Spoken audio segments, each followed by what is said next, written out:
Praise lord. యూట్యూబ్లో ఈ వాక్యం వింటున్న ప్రతి ఒక్కరికి మన ప్రియమైన యేసుక్రీస్తు నామంలో శుభములు తెలుపుకుంటున్నాను. ఈరోజు మనం ధ్యానించబోయే అంశము, ఈ లోకంలో మీకు శ్రమ.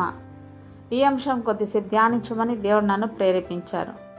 అయితే వాక్యం మీ దాకా చేరింది అని అంటే ఖచ్చితంగా దేవుడు మీరు ఈ వాక్యం వినాలని కోరుకుంటున్నాడు. తప్పకుండా స్కిప్ చేయకుండా పూర్తిగా వినండి. వాక్యంలోకి వెళ్ళిపోదాం.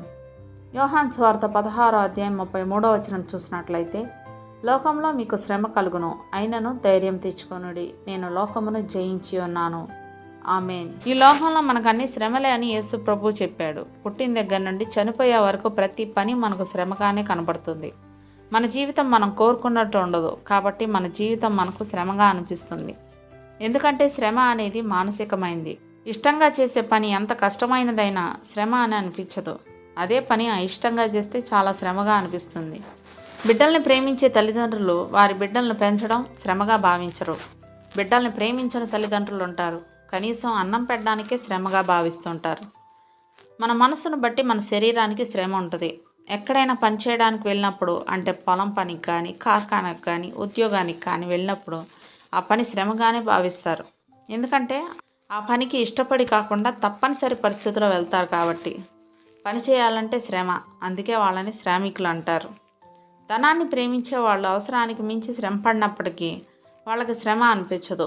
ఇదంతా శారీరక సంబంధమైన శ్రమ. అలాంటి శ్రమ విశ్రాంతి తీసుకుంటే సేద తీరచ్చు. కానీ హృదయ సంబంధమైన శ్రమలు పోగొట్టుకోవడం మనుషుల వలన కాదు. శారీరక మానసిక సంబంధమైన శ్రమలు ఏకకాలంలో ఎదుర్కోవాల్సి వస్తే అలాంటి శ్రమలు పోవాలంటే దేవుణ్ణి ఆశ్రయించాల్సిందే.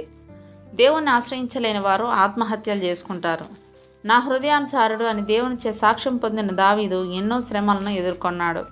ఆయన రాసిన తన కీర్తన 38వ అధ్యాయం 6వ వచనంలో, నేను శ్రమ చేత మిక్కిలి కృంగి ఉన్నాను, దినమెల్లా దుఃఖాక్రాంతుడనై సంచరించుచున్నాను అని ఎంతో వేదనతో దేవునికి మొరపెట్టుకుంటున్నాడు. నిప్పురవ్వల పైకి ఎగురున్నట్లు నరులు శ్రమ అనుభవమునకే పుట్టుచున్నారు అని యోబు గ్రంథం 5వ అధ్యాయం 7వ వచనంలో కూడా చెప్పబడిన ప్రకారం ఈ లోకంలో మనుషులకు శ్రమలు రావడం అనేది తప్పదు.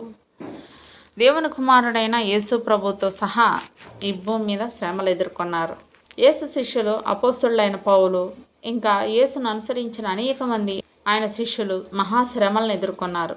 వారు దేవుణ్ణి నమ్మారు కాబట్టి శ్రమలను ఎదుర్కొనే శక్తిని, ధైర్యాన్ని దేవుడు వారికి ఇచ్చాడు. కీర్తనల గ్రంథం 34వ అధ్యాయం 17వ వచనం మనం చూసినట్లయితే, నీతిమంతులు మొరపెట్టగా యెహోవా ఆలకించును, వారి శ్రమలన్నిటిలో నుండి వారిని విడిపించును అంటూ పరిశుద్ధ గ్రంథంలో రాయబడి ఉండడం చూస్తున్నాం. యేసు